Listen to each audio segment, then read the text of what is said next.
No more than 2 pumps. It was only Oh, two. Yeah, It was only two. Good Thursday evening. Welcome to another edition of Midnight Rider. Where we at? Let's see. They got a little thing they call Thursday night throwdown. Yeah. That's right. It's me. It's the big guy KG sitting in with none other than the Midnight Rider. First and foremost, brother, how you feeling tonight? I'm doing good. Maybe after every segment, I just do a McCringleberry. Go ahead. I'm joking. Go ahead. Get yourself in trouble. It's only two. So we're first and 5, you go for 3 or more. First and foremost, hope everyone's having a wonderful evening. To those that are watching Facebook Live, Podcast Land, thanks for joining us. First up, let me get this out the way because I got to say it. At the bottom of the screen, that link right there, I'm going to try to, that's going to be in the comments. So if you go and you look at the links, you go back and look at this on Facebook, you can click on that links. That is our Fort Mose.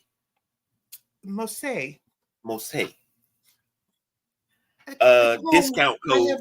I have a little time and I drink a little Fort Mose in my free time. See? Great whiskey. We have become ambassadors for them. So that is our ambassador code. You buy, it's www.buyfortmose, .com/discount/maniacs. That's our discount code. Go ahead and enter that in. Get yourself some whiskey. They have a bourbon whiskey. I've seen bourbon and whiskey on the website. And as the Nubian Sumo would say, a very tasty beverage. So make sure you jump into that. Get a little bit of that in you. Check it out. You won't be disappointed. Midnight Rider. Yes, sir. We got some awards to give out today. MLB. Well, we're not giving them out. MLB already gave them out. We're just going to talk about them. Yeah. Tell me your thoughts. Once I go through, we're going to go one by one real quick, and I just want your thoughts. The AL MVP award, Shohei Ohtani. No doubt. Unanimous vote. No doubt about it. Okay. Here's the thing about Shohei.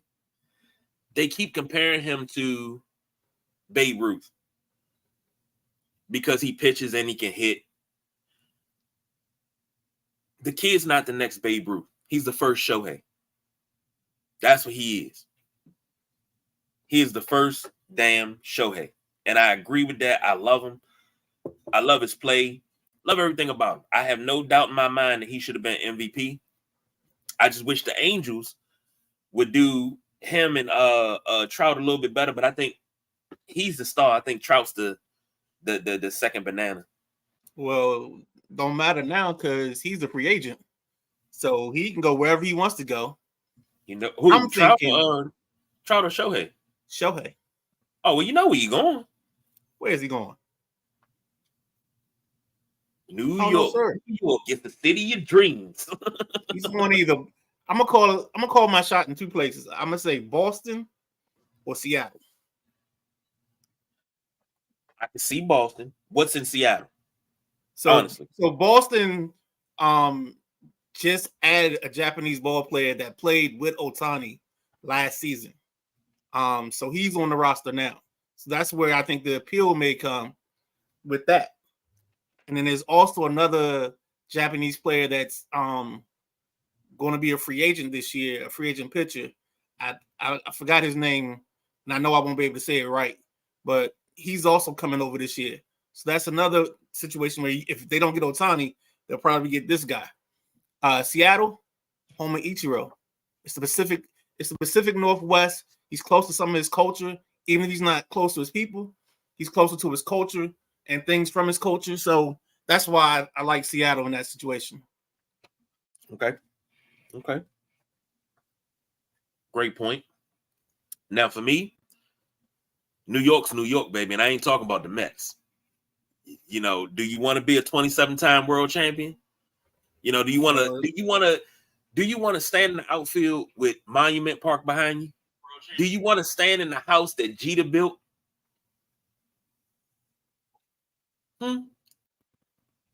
That's all I got to say. You know, that's my selling point when I got to sell New York. That's my selling point.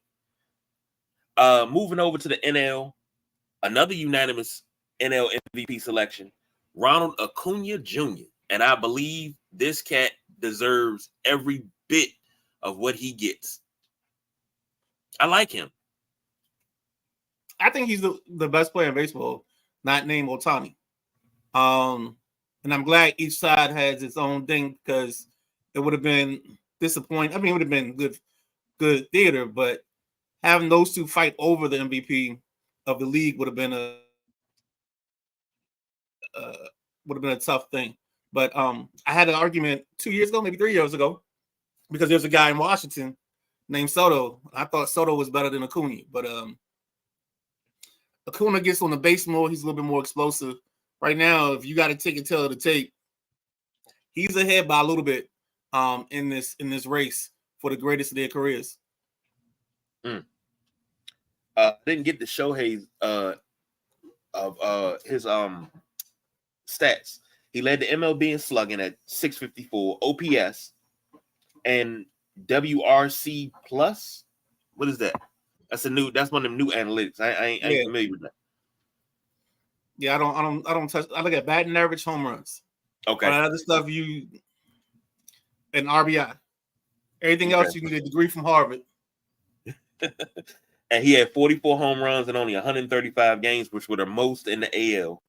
On the mound, he recorded a .184 opponent's batting average, 3.14 ERA, 167 strikeouts, and 132 innings. For Acuna, he paced the NL in runs, 149 runs, hits with 217, on base percentage with 416, OPS 1.012, and total bases in 383. So, congratulations to those two. Cy Young Awards. AL Cy Young, Garrett Cole led the AL in ERA with 2.63 and innings. He pitched 209. Opponents batting average as well. They hit a meager 206. He allowed 4 earned runs over his final 5 starts, spanning 35 innings, and capped his year with a 2-hit shutout. Thoughts on Garrett Cole? I'm happy for him. I'm glad that he finally got it, because he's pitched a couple of seasons the last 3 years where he's been pretty vicious, especially when he was in Houston. So I'm glad for him. I'm happy he got the award. He's probably one of the top 3 pitchers on the AL side. So I can see that. My thoughts. Well, what can I say? But what place y'all finishing again? Huh? What place y'all finishing again? Oh, I was just asking questions. I'm sorry. Why you gotta be like that, man? Why you gotta be like that? My daddy raised me. Why you gotta be like that, man? Why? Why you gotta be like that? Bro, you kill me. Hey, man, we ain't got enough liquor, and you ain't got enough time for me to tell you all the details. National League Cy Young went to Blake Snell. Second time in his career. His 12 scoreless starts tied for the most by a qualified pitcher since 1969. Snell racked up 234 Ks, and his 31.5% strikeout rate ranked second in the majors. Thoughts? Yeah, because he has like this crazy stat. I think he also led the league in walks. So just as much as he was striking people out, he was putting himself in trouble where he needed a strikeout to get out of it. I don't know if your blurb has it, but I think he's the 7th pitcher to win the MVP. I'm sorry, win the Cy Young in both leagues. He might be more specific. It might be the 7th left-hander, but it's one of those stats for him. As far as pitches. I know Randy Johnson probably won it in both leagues. Okay, I'm gonna ask you a quick Cy Young, a quick MVP award, MLB award question. Jesus. First player to win MVP in both leagues. Frank Robinson. So, anytime we talk baseball, you don't talk Brooks Robinson. I don't know. You just don't talk Baltimore baseball. It seems like it's blasphemous. You know, a lot of good players have come through there. From Frank Robinson, Brooks Robinson, Cal Ripken, Eddie Murray. Then you might as well segue into the AL Rookie of the Year. And that's what it was for, baby. AL Rookie of the Year. Gunnar Henderson of the Baltimore Orioles. Gunnar Henderson, I'm reading this off of MLB.com. Gunnar Henderson was a dynamic defender at 2 infield positions while providing extra base impact at the plate and earning the AL Rookie of the Year award. He led both the Orioles and AL rookies in B WAR. I don't know what that is, 6.2, and F WAR, 4.6, while hitting 28 home runs, 9 triples, 82 RBIs, and scoring 100 runs. If that award was like the Stanley Cup and it got to stay where it was, and you just hold it for the year and then you have to give it to the next person, that trophy will only travel 4 footsteps across the locker room to Jackson Holiday next year. So the Orioles are in a position where they're going to be calling up. They're going to have at least the next 2 or 3 Rookie of the Years in the next 5 years. It's going to be you're going to see a lot of Baltimore. I like their strategy. They drafted a lot of college hitters in the draft, a lot of guys that are versatile. So they're, like I said, I've been saying this all season. The Orioles going to have to move some players because their stockpile of talent is going to hinder them from being able to bring everybody up that's ready. But that's why nobody builds farm systems anymore. That's why you build the farm farm system. That's what they did. They just built it. They spent the last 5 years building their farm system. But the problem is when you draft a college player, their window to being ready goes from, so you draft a high schooler, you're thinking 3 to 4 years generally. When you draft a college player, especially early in the first or second round, you're thinking they finish the season in whatever division, AA, single A, whatever they get to. Next season, they start in AA. And then the third season, they should be in the bigs. So they should be finishing the second season in the bigs, like in August or September. And then boom. But you got to remember, KG, it's only 9 spots on a diamond. Yeah. And this team has a glutton of talent. So they're going to have to move, just like the Nats did to get some vets, to get some better arms or whatever. The Orioles are going to have to make a couple moves to kind of open up some spots for some guys. So nobody plays. So a guy like Anthony Santander, you already know what he is. He had a great year. I think he had about 25 to 30 home runs, probably 80 to 100 RBI. That guy becomes a trade chip because you got these younger guys coming up. They got a kid named Colson Cowser. They've got God, what is Jordan's last name? They called him up last year to play second. You got Jackson Holiday. You got Gunnar Henderson. I mean, you have guys that are just right there, they're ready for everyday at bats.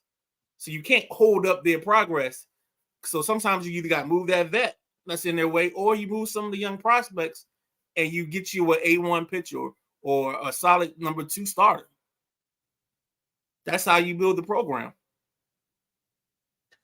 Nobody plays AAA ball anymore. Yeah, they do. Because you said AA and then you said straight up to the show. No. I said, well, I'm sorry. I meant to say get to AA, start the season, move up to triple if you do. But some clubs prefer. Uh-oh. We just lost the Midnight Rider. I don't know what happened, but we just lost the Midnight Rider. Let's jump through this with the MLB, rest of these MLB awards, because we got Manager of the Year to get to. He's back. He's back. He's okay. So, you all right? So something in my drink, like the ice cube or whatever, popped. and like the my drink kind of got on the computer. So you saw me flinch, yeah, because I heard was pop. Yeah, I heard that too. That's why I want to know if you were all right. Look at man, I can't get to you that fast. All right, so, man. Yeah, I mean, so normally the path is some clubs will go AA to the majors, like your Atlantas will do that. If they know the guy's ready, because what happens is when you get a guy in the AAA, the pitching is good, but your higher tiered talent is probably in AA in terms of the AAA is your guys that have been in the majors and still trying to hold on. It's more of those guys than it is young guys. I'll say it that way. So sometimes you'll bring out AAA because you may want to see him against some sturdier pitching and the guys that can get the ball across the plate a little more often. But a lot of teams will pull from their AA squad. So I'm thinking like Soto. Soto came up. He didn't play AAA. He came up from AA. I don't think Acuna played AAA. I think he only played AA as well. Okay. All right. Manager of the year. We staying in Baltimore. We're going back to Baltimore, I should say. Brandon Hyde, 2 years after the Orioles endured 110 losses, Brandon Hyde piloted the Young O's of 2023 to 101 wins in the AL East title to become the franchise's fourth manager of the year winner. I think that was a no-brainer because of what he did with the Orioles. Only problem is they didn't have the success in the postseason. I expected him to be at least in the ALCS. At least. Well, you gotta think about it. This year, I think there were 4 teams that won 100 ball games, and none of those 4 teams advanced to the World Series. So, yeah. Wild card teams. Yeah, and so that's gonna be interesting to see what comes from that situation, for sure. But only other person I could have seen or thought may have deserved it was Bochy. Okay. NL Manager of the Year, Skip Shoemaker. In his first year as a big league manager, Skip led the Marlins to their 4th postseason appearance in franchise history, thanks in part to a 33-14 record in one-run games. Skip became the 4th Marlins manager to be named Manager of the Year. Damn, they only made the postseason 4 times? Yeah, but think about it. They came out with 2 World Series. Yeah. So there's only one other time they made the postseason. They didn't go to the World Series. Think about it like that. Yeah. Because you don't think about it. Now, the Marlins came around in what, 95? 94, that area, yeah. 93, 94. Because they were on MLB Players Association. They were the Florida Marlins then. Damn. So this becomes a perfect team for what if, because they lose the kid Felix Hernandez to a boating accident, and that kid was on his way to being a dominant pitcher in this league. The problem was going to be, would they pay him? It wasn't going to be anything about his talent. Is would he be a Marlin the rest of his career? So when you think about that, that shows you the tragedy of it all. True. Now, I'm going to ask you a question, then we're going to move on. Quick question. Rapid fire. Sure. What? Greatest Marlin player ever. Oh, that's easy. Gary Sheffield. I don't care about anybody else. Okay. And that's but you gotta remember, I'm gonna tell you, full disclosure, senior year of high school, I wore the number 10, and in the top of my baseball cap, right here, was Gary Sheffield's name and the number 10 written inside my hat. Gangster. That was my guy. All right. We won't get into the Golden Gloves because we don't have a whole lot of time right now, or the Silver Sluggers Awards. You do the NL Rookie? I think that might have happened when I popped out. Yeah, we did. NL Rookie was I'm sorry. I didn't do NL Rookie. That was Corbin Carroll, 25 home runs, 54 stolen bases. Made him the first 25-50 rookie in MLB history to route to leading the D-backs to the World Series and becoming Arizona's first NL Rookie of the Year award winner in a unanimous vote. Superstar. That's all I'm gonna say. He's gonna be a superstar. You're gonna hear his name all-star games. You're gonna hear his name during the season for great plays, great catches.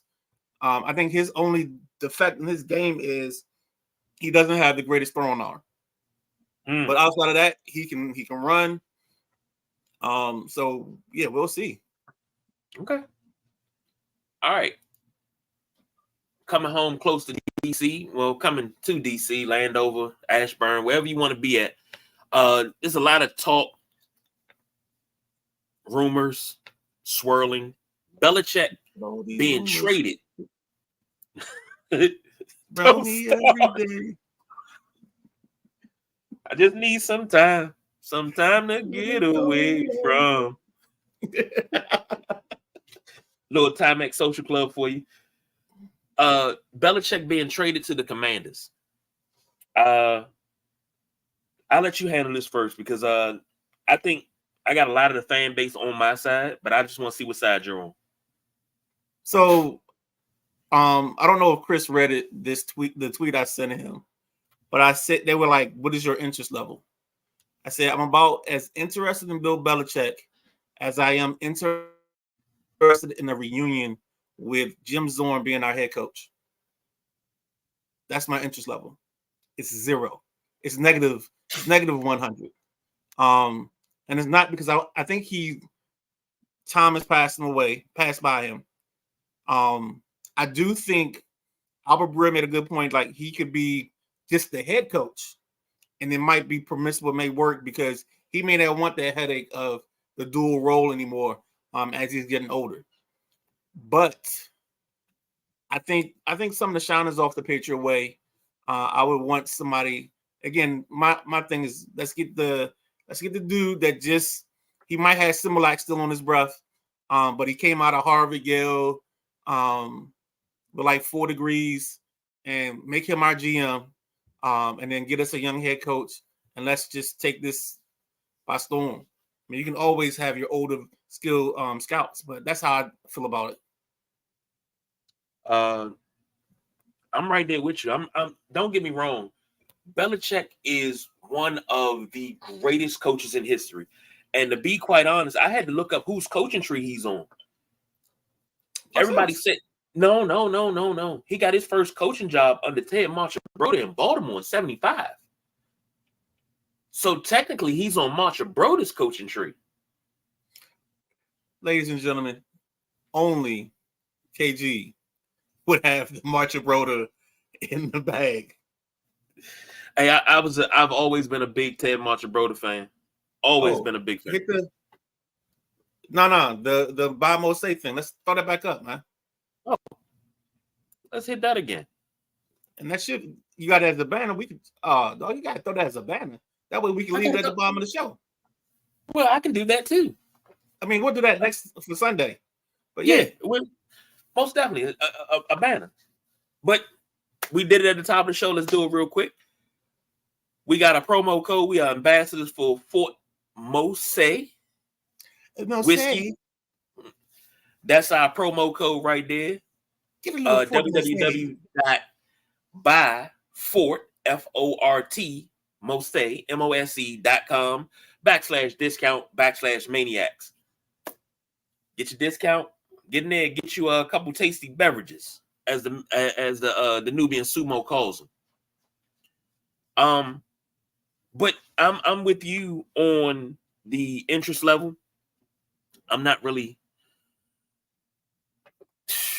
Belichick is a great coach. 6-time Super Bowl winner. He's won 300 games, lost 106, has never tied a game. 31-13 in the playoffs. And sometimes it's just all about getting to the playoffs for him. Once he gets in the playoffs, you go ahead and pencil him in at least the Super Bowl sometimes. But I don't see him coming here. I don't see it changing the fortunes because it's the status quo. It's doing business as usual. Going out to get the next flashy thing because it caught your eye. or going out and getting the thing that was flashy 10 years ago because you couldn't have it 10 years ago. Now you got it now. And it seemed like that's what we always do. Well, that wouldn't be, unfortunately, that would be more so falling in line with the trend of teams hiring coaches, because you have Miami get with Parcells. It was who else was it? You have Coughlin going to Jacksonville after they tried to have some coaches. So signing the older coach sometimes helps the owner himself, like, take some of the shine off of him and put it back onto the field. So that's gonna be interesting. But Coughlin went to Jacksonville as a consultant, not as a coach. Right, but then he ended up on the field. So that's the only thing. Some of these owners, depending on their level of experience, I think the difference for us is Josh has experience owning a team. So I don't know if he needs that wily veteran to kind of walk him through some of the potholes and pitfalls of the NFL. And then Shad Khan fired him. Yep. How do you fire a legend in Jacksonville? Like, Tom Coughlin should have a statue out front of their stadium for what he did with that. His message gets old. That's all it is. The message gets old, KG. Well, that's true, but not even gonna go down that rabbit hole. We don't have time. But we both can agree there's no interest in Belichick in DC. Not for the sideline junkies, no. Okay. Let's move up to Baltimore. The Bengals visit the Ravens. Ravens are 3.5-point favorites, over under 46.5. Both teams are coming off of stunning losses, and I could say both teams are pissed off. I think we're gonna get some in my good old JR voice. It's gonna be a slobber knocker tonight. My God, stop go. I'm gonna do mine real quick. I'm gonna take the Bengals with the plus 3.5. I'm gonna bet my new favorite thing, even though I haven't bet it yet personally, but it's a new thing. I'm gonna bet the primetime under. I'm trying to see if this is a thing. I think primetime. I gotta find the stat, but somebody said it earlier today. And I'm gonna try to have it for Sunday about the primetime unders. But Thursday night seems to be hitting the under more than the Monday night game. And anything I can think of, if you have Boyd in your lineup, or if you're doing like a daily fantasy, I think Boyd's a guy that might get a touchdown for you today. The boss BJ says, is this for the AFC North, or are the Steelers a thorn? The Steelers are a thorn. They're not going anywhere no time soon. They're gonna stick around. The Steelers are gonna be bully football. It's gonna be ugly. I think Cleveland will have to be the same way. They're gonna have to make the ball game real ugly. And just in the words of Eric Bieniemy, the best team will drag their ass across the finish line. I'm gonna go ahead and go the opposite. Give me the Ravens. That won't be that so Raven. Okay. Plus the 3.5. They're gonna cover 24-20. But give me the under. Prime time, give me the under. So 24-20 Ravens. Okay. And we come to that part of the show. Time to wrap that shit up, B. Wow. Quick show, but the game's about to start. Yep. I think another person you watched tonight is the kid Keaton Mitchell. I think that's his name. Yes. I think I have him in one of my parlays for a touchdown tonight. So I hope that comes through. Because I think he brings that what's the word I'm looking for? He brings the boom to that offense. Like, I think je ne sais quoi, but okay. I was gonna say je ne sais quoi, so that's a good thing that great minds think alike. But yeah, I think he just takes the top off the defense in the running game version of it, and Gus Edwards will pound you to death. But I think Keaton Mitchell gets out the door, and he might get him one tonight. I think he'll have a big run because he's had a big run in every game The last 3 games, I'm sorry. So he's gonna be that guy. But whoa, big stat. This is the 3rd straight season for the Baltimore Ravens starting 7-3. Now, last year they didn't make the playoffs because they've bottomed out down towards the end, I think. And the year before, they either barely made the playoffs but had to start their backup, something like that. This could be huge for Harbaugh. Because if you have 3 straight seasons where you come down the stretch and you can't punch a ticket to the big game, but only once, that could bring some heat to that seat.